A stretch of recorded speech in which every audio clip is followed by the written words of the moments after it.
Many of us are familiar with the story of Lamborghini. A disagreement with Enzo Ferrari led to the creation of one of the finest sports cars known to man. Now, could you imagine what someone who had a disagreement and rejected by both Ferrari and Lamborghini could create? Well, there is an answer to that: Pagani, the brand that's known for one of the fastest and beautiful vehicles known to man. Stick with us as we show you the story of Pagani, a story where rejection is worth more than acceptance. While you sit back, don't forget to hit that like and subscribe button. Horacio Pagani was born on the 10th of November 1995. He was born in a small town in Argentina called Casilda. His father was a baker from Italy by the name Luca Pagani, and his mother Maria Pagani was a painter. Casilda was someplace where people still relied heavily on agriculture. But Horacio wanted something different. Horacio had a love for cars even at a very small age. When he was just 9 years old, he would create cars. Not exactly, but he would carve out car models from wood based on pictures he would see on car magazines. His parents could not ignore his love for cars, so they were very supportive of their child's dreams. In 1969, Horacio joined up with his friend Gustavo Moreni to build 2 mini bikes. But that wasn't the last of the things the duo would make. The very next year, they even built a 4-wheel vehicle. What is amazing is that they didn't even graduate from high school at the time. Soon after Horacio's graduation, he decided to open up a mechanic shop, the main activity being designing and building racing cars, that too from the ground up. At the same time, he also started a racing team.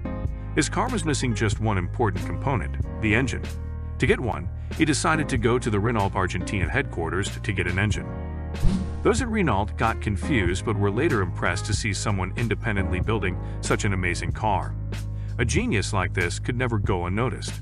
Soon enough, not only did Renault give him an engine, they also decided to sponsor Pagani's team for the entire season. However, things didn't go as planned and the racing team did not do well. But despite their failure, it put Pagani's name out there. This did not mark the end of Pagani's dreams. He wanted to continue making supercars, but there was one problem. His town did not have the infrastructure to build, let alone have the roads to drive a sports car. So a tough decision had to be made. He just got married to his wife Cristina Pagani. He had to make enough money to provide for both of them. He had to find a way of following his dreams and earn bread for his family. And in the year 1982, he said bye to Casilda and moved to Italy. His beginnings in Italy were quite hard. They did not have money, and to make matters worse, they couldn't even speak Italian. The newly married couple had to live in a tent in a camp in Bologna. Horacio repeatedly tried for jobs at various car manufacturers, but was declined. Soon enough, Horacio got a job at one of the best supercar manufacturers in the world, Lamborghini. But don't get too excited. It wasn't as a designer or an engineer. He was just a part of the assembling department. But this did not mean Horacio would show disrespect or lack of commitment towards his job.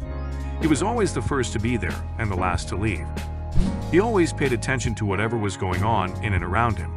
He later was shifted to the materials department, and that's when he noticed that Lamborghini was working on a material that was much different than what was normally used: carbon fiber.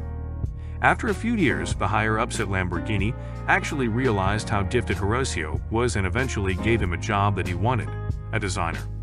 He earned himself a good reputation and managed to climb across the ranks. He was given a role in the design team for Lamborghini's 25th anniversary edition, Lamborghini Countach. Horacio was always fascinated about the potential of carbon fibers.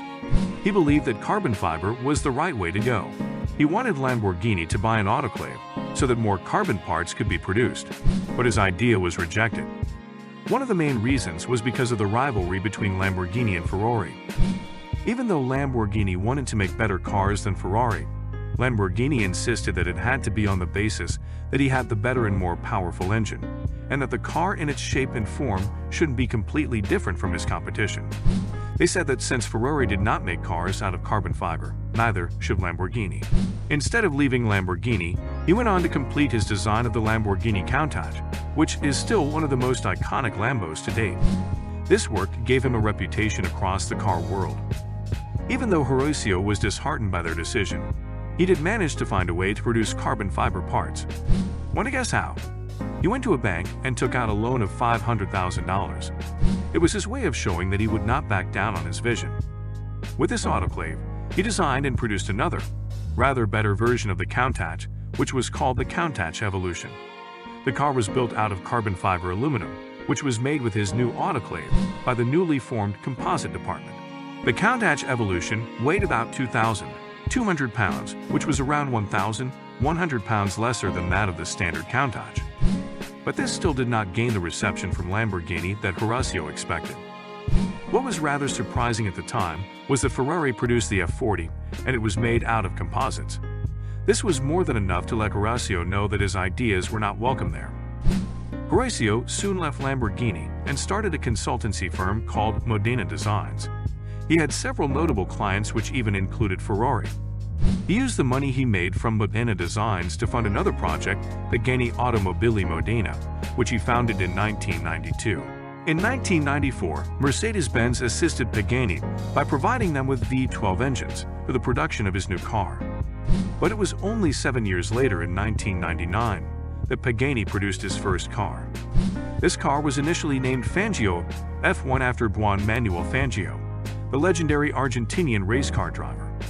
Horacio was a huge fan of Fangio, but when Fangio died in 1995, Horacio decided to drop the Fangio F1 name out of respect. This car was named the Zonda C12. The Zonda was heavily inspired by fighter jets and the Sauber Mercedes Silver Aero Group C cars. One of the unique designs that stands out for the Zonda was its 4-pipe exhaust system. It was powered by a 6-liter Mercedes-Benz M120 V12 engine. This car was showcased at the 1999 Geneva Motor Show. A lot of work had gone into the development of the Zonda. Horacio designed each and every part of the car, excluding the engine and gearbox. The Zonda was a huge success, and this was the beginning of the revolution that Pagani always wanted. The car could go from 0 to 60 miles per hour in just 4 seconds and to 100 miles per hour in 9.2 seconds. Pagani got back into work as soon as possible, and within the very next year, they came out with the Pagani Zonda S and the S Roadster. Since the company was still short on funds, they had to take upfront deposits for their cars. They continued to make few cars every year until they had the capital to increase their production. And in 2005, Pagani decided that they would be tripling their production output. Just 2 years later, they decided to enter the US market. Pagani continued designing and producing more cars. His expertise and tenacity to use carbon fiber earned him the nickname the King of Carbon. The Pagani Zonda lineup ended and was replaced by Pagani Huayra, which was revealed at the 2011 Geneva Motor Show and named after the Incan god of wind Huayra. Pagani only produced 100 units of the Huayra, and these would cost £1 million as base price. Something that makes the buyers more intimate with Pagani is that they produce many bespoke editions for their vehicles. The latest vehicle that Pagani has produced is the Pagani Utopia. It was presented on the 12th of September 2022 at Teatro Lirico in Milan. Only 99 of these coupes would be made, and all of them are already sold. Horacio Pagani has a net worth of over $100 million. All of this started from a young boy in a small town in Argentina who made wooden cars. He is truly a pioneer in the field of car design and was able to see the future of supercars. Who would have thought an idea rejected by the best supercar makers would end up being the one that everyone follows? Is Pagani going to continue pioneering race car designs? Will Pagani start another revolution? Let us know what you think in the comments below.